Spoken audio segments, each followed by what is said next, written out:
আসসালামু আলাইকুম।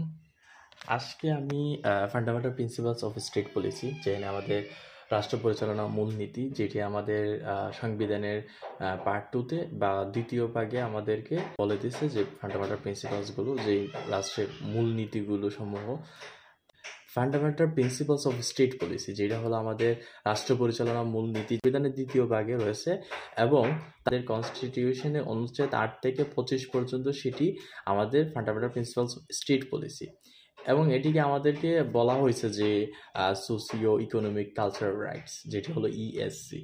তিনটা জিনিস মনে রাখতে হবে যদি বলে কেউ যে what is fundamental principles of state policy. First of all বলতে পারবেন যে আমরা এখানে পার্ট 2 থেকে আমরা এটা পেয়েছি এবং আমাদেরকে বলতে হবে যে এইটা আর্টিকেলগুলো যে 8 থেকে 25 পর্যন্ত আমাদের সংবিধানে আছে। তারপর এইগুলো হলো আমাদের সোসিও ইকোনমিক কালচারাল রাইট।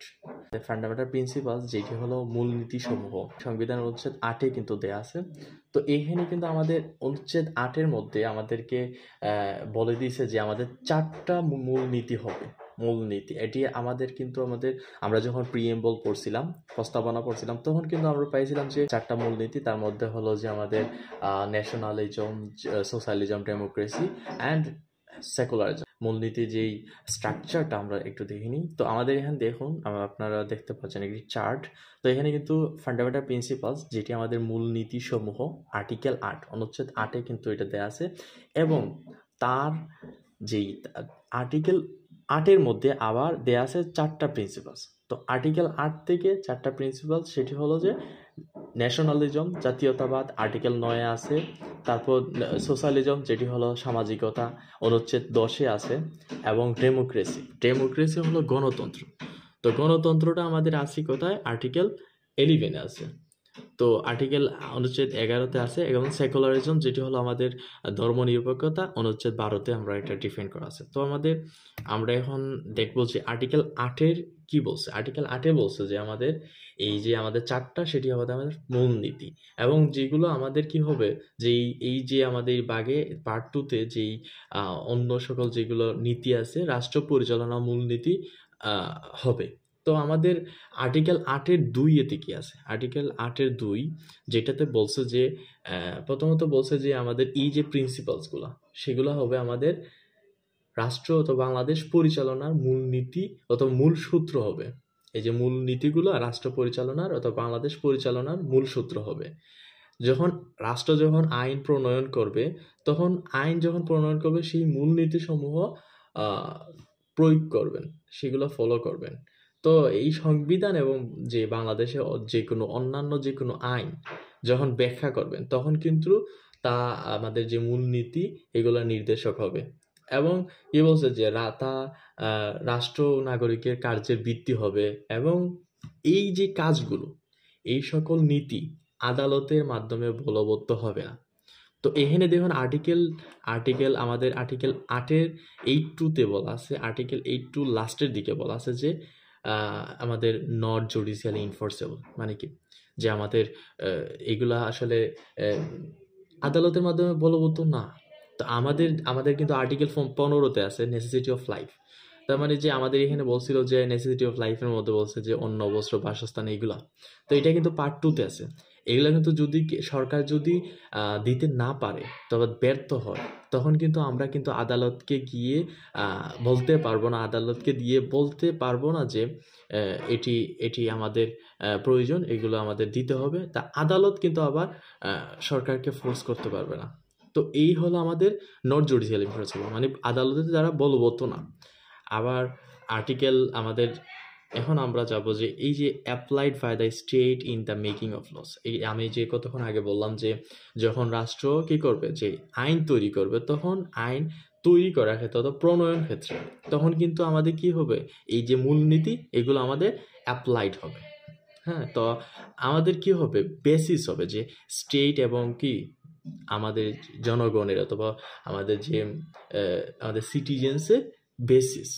তো এখন আমরা যাব যে আমাদের আর্টিকেল ন্যাশনালিজম যেটি হলো আমাদের আর্টিকেল 9 অনুচ্ছেদ 9 যেখানে বলছে যে আমাদের যে বাঙালি জাতির ঐক্যবদ্ধ হয়ে যেই একটা আমাদের জাতীয় যে আমাদের মুক্তিযুদ্ধের মাধ্যমে যেই আমাদের সার্বভৌমত্ব স্বাধীনতা স্বাধীন বাংলাদেশ স্বাধীনতা অর্জন করেছে, এই অর্জন সেই বাঙালি জাতির অর্জন সেই অর্জন যেই জাতির ঐক্যবদ্ধ হয়ে যে অর্জনটা, সেই বাঙালি জাতীয়তাবাদের ভিত্তি হবে।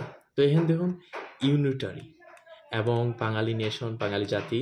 তারপর কি বলছে যে ল্যাঙ্গুয়েজ অ্যান্ড কালচারাল, যে আমাদের সংস্কৃতি এবং ভাষাগত যে সবাই ঐক্যবদ্ধ হয়ে যেটা কি করছে, যে আমাদের বাংলাদেশের জাতীয় মুক্তিযুদ্ধের মাধ্যমে যে বাংলাদেশ স্বাধীনতা ও সার্বভৌমত্ব অর্জন করেছে, struggle in the war of independence shall be the basis of Bangali nationalism. তো এই যে আমাদের ঐক্যবদ্ধ হওয়াটা, সেই ঐক্যবদ্ধ হওয়া যে বাঙালি সংস্কৃতি ঐক্য হওয়ার যেটা সেটি হলো জাতীয়বাদের ভিত্তি হবে। তো এখন আমাদের আর্টিকেল 10-এ যাব। আর্টিকেল 10-এ বলছে যে অনুচ্ছেদ 10-এ বলছে যে সোশ্যালিজম, সেটি হলো সামাজিকতা যে মানুষ, যেমন এখানে আছে যে free from the exploitation of man by man. তো এইটা কিন্তু আমাদের socialism and exploitation freedom from exploitation, সেটি আমাদের আর্টিকেল অনুচ্ছেদ 10-এ। তো free from the exploitation of man by man, মানুষের উপর মানুষের শোষণ হইতে মুক্তি, ফ্রি। তারপর কি বলছে যে আমাদের ন্যায়ানুগ সাম্যবাদী সমাজ লাভ নিশ্চিত করার জন্য যে সমাজতান্ত্রিক অর্থনৈতিক ব্যবস্থা প্রতিষ্ঠা করা হবে। তারপর আমাদের অনুচ্ছেদ 11-এ বলা আছে, 11-তে বলা আছে যে ডেমোক্রেসি, যে গণতন্ত্র অ্যান্ড হিউম্যান রাইটস, মানবাধিকার। তো the Republic shall B A democracy, প্রজাতন্ত্র হবে একটি গণতন্ত্র, in which fundamental human rights, যেখানে আপনার মানবাধিকার অথবা মৌলিক মানবাধিকার, তারপর কি বলছে যে and freedoms and respect for the dignity and worth of the human person shall be guaranteed। তার মানে এখানে কি বলছে যে স্বাধীনতার নিশ্চয়তা থাকবে এবং মানবতার মর্যাদা প্রতি শ্রদ্ধাবোধ নিশ্চিত করতে হবে। তারপরে এখানে বলছে যে in which effective participation by the people through their election representatives in administrations at all levels shall be ensured। So এইখানে যেমন আমাদের প্রশাসনের সকল পর্যায়ে যে নির্বাচিত প্রতিনিধি, তাদের মাধ্যমে জনগণের কার্যকর অংশগ্রহণ নিশ্চিত হবে। all levels, সকল লেভেল, shall be ensured, প্রশাসনের সকল লেভেল যে রিপ্রেজেন্টেটিভস, যে পার্সন, তারা নির্বাচিত প্রতিনিধি, তাদের মাধ্যমে জনগণের কার্যকর অংশগ্রহণ নিশ্চিত করবেন। দেন হলো আমাদের সেকুলারিজম, যেটি হলো ধর্ম নিরপেক্ষতা। তো এটা আমাদের আর্টিকেল 12-এ বলা আছে, অনুচ্ছেদ 12-তে। আবার কিন্তু secularism and freedom of religion, ধর্মের স্বাধীনতা।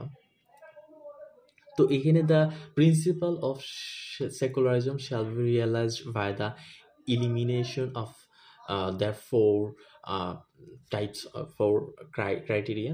সো এইখানে কিন্তু কি বলছে যে ধর্ম নিরপেক্ষতা যে নীতি বাস্তবায়নের জন্য এই যে 4টা, সেটি ফলো করতে হবে, যে কমনালাইজম ইন অল ইটস ফর্মস।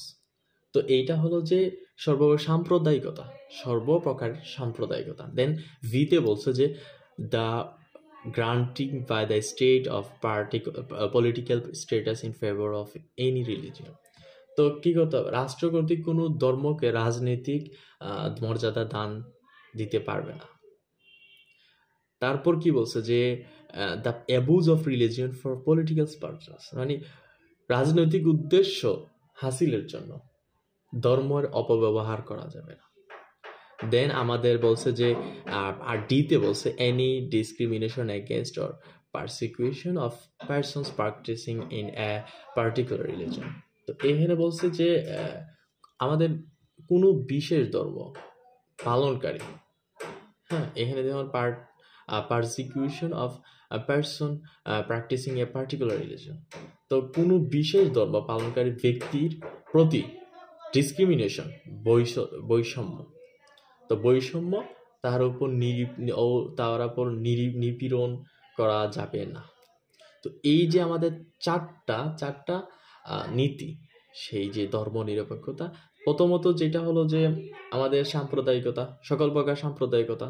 দ্বিতীয়ত আমাদের বলছে যে রাজনৈতিক যে আমাদের রাষ্ট্র কর্তৃক কোনো ধর্মকে রাজনৈতিক মর্যাদা দান করতে পারবে না। Then the abuse of religion for political purpose, যে রাজনৈতিক উদ্দেশ্য হাসিলের জন্য ধর্মকে অপব্যবহার, ধর্মকে ব্যবহার করতে পারবে না। দেন any discrimination against or persecution of persons practicing a particular religion, তো যে কোনো বিশেষ ধর্ম ব্যক্তি, তো যে কোনো ধর্ম ব্যক্তি পালনকারী ব্যক্তির উপর প্রতি বৈষম্য, ডিসক্রিমিনেশন, বৈষম্য, তারপর পারসিকিউশন যেটা হলো আমাদের নিপীড়ন করা যাবে না। তো ধন্যবাদ আপনাদেরকে, এবং যদি আমার ভিডিওটি ভালো লাগে থাকে অবশ্যই চ্যানেলটিকে সাবস্ক্রাইব করে রাখবেন। আসসালামু আলাইকুম।